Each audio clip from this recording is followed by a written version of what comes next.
बहुत अरसा पहले चांदी जैसे पहाड़ों और चमकती हुई समंदर के दरमियान एक पुरस्कार सल्तनत थी जिसे कहा जाता था। वहां के लोग यकीन रखते थे कि रात के सितारे इंसानों की हर ख्वाहिश सुनते हैं। हर बच्चे को बचपन से एक बात सिखाई जाती थी, ख्वाहिश सोच समझ कर मांगो, क्योंकि सितारे हमेशा सुनते हैं। लेकिन किसी को यह मालूम नहीं था कि हर ख्वाहिश की कीमत किसी की जिंदगी होती है।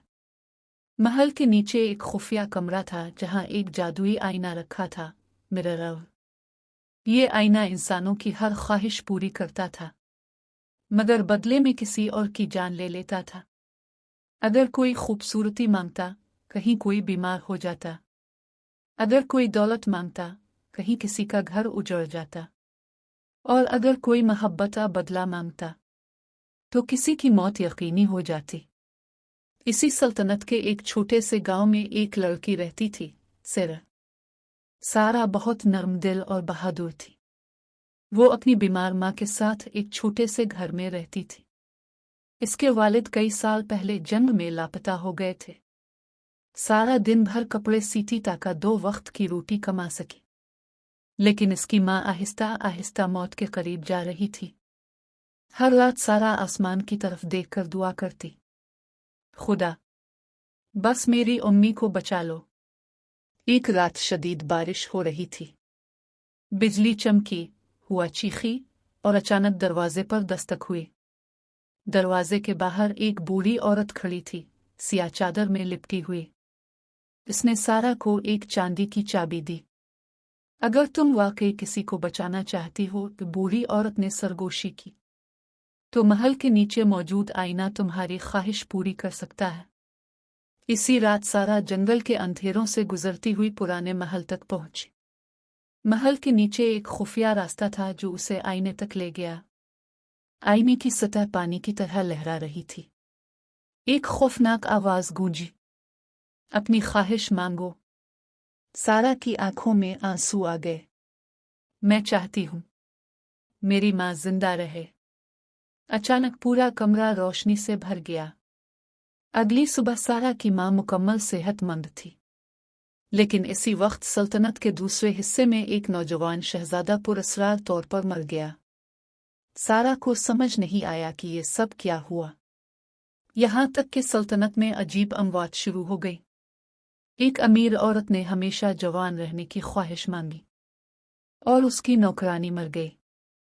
एक लालची ताजिर ने सोना मांगा और एक गरीब खानदान भूख से मर गया। लोग खौफजदा हो गए। अब ख्वाहिशें दुआएं नहीं रही, मौत बन चुकी थी। इसी दौरान सारा की मुलाकात प्रिंस केल से हुई, जो मरने वाले शहजादे का भाई था। कल सच जानना चाहता था। दोनों ने मिलकर राज तलाश करना शुरू किया। आखिरकार उन्हें मालूम हुआ कि सदियों पहले एक मलिका ने अपने मरते हुए बच्चे को बचाने के लिए तारीक जादू का इस्तेमाल किया था। इसी जादू से ये आईना पैदा हुआ। ये आईना इंसानों की ख्वाहिशों से ताकत हासिल करता था। जितनी बड़ी ख्वाहिश, इतनी बड़ी कुर्बानी।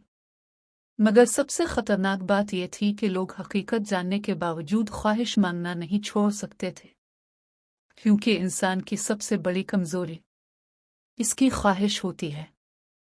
एक रात आईने ने सारा से कहा, तुम एक आखिरी ख्वाहिश से सब कुछ बदल सकती हो।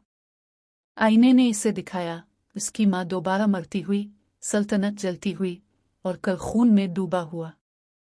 सिर्फ एक ख्वाहिश, आईना बोला, और सब बच जाएंगे। सारा खामोश खड़ी रही। फिर उसने आहिस्ता से कहा, मैं ख्वाहिश करती हूं कि दुनिया से ख्वाहिशें हमेशा के लिए खत्म हो जाएं। आईना जोर से टूटने लगा। रोशनी हर तरफ फैल गई। लोगों के दिलों से लालच, हसद और नामुमकिन ख्वाहिशों की आग बुझने लगी। मगर इतनी बड़ी ख्वाहिश की कीमत भी बहुत बड़ी थी। आईना सारा की जिंदगी मांग रहा था। कल ने इसे पकड़ने की कोशिश की। सारा मत जाओ, वो चीखा। सारा ने मुस्कुरा कर कहा, अगर ख्वाहिशें जान लेती हैं तो शायद इंसानों को जीना सीखना होगा, मांगना नहीं। अगले ही लम्हे सारा रोशनी में गायब हो गई। सुबह जब लोग जागे तो आईना आम शीशे में बदल चुका था। सल्तनत महफूज थी और लोग पहली बार बगैर ख्वाहिशों के जीना सीख रहे थे। सिर्फ कल को याद था कि एक लड़की ने पूरी दुनिया बचाने के लिए खुद को कुर्बान कर दिया था। और आज भी कहते हैं, जब रात को आसमान पर सबसे रोशन सितारा चमकता है, वो सारा होती है, जो अब भी खामोशी से दुनिया को देख रही है।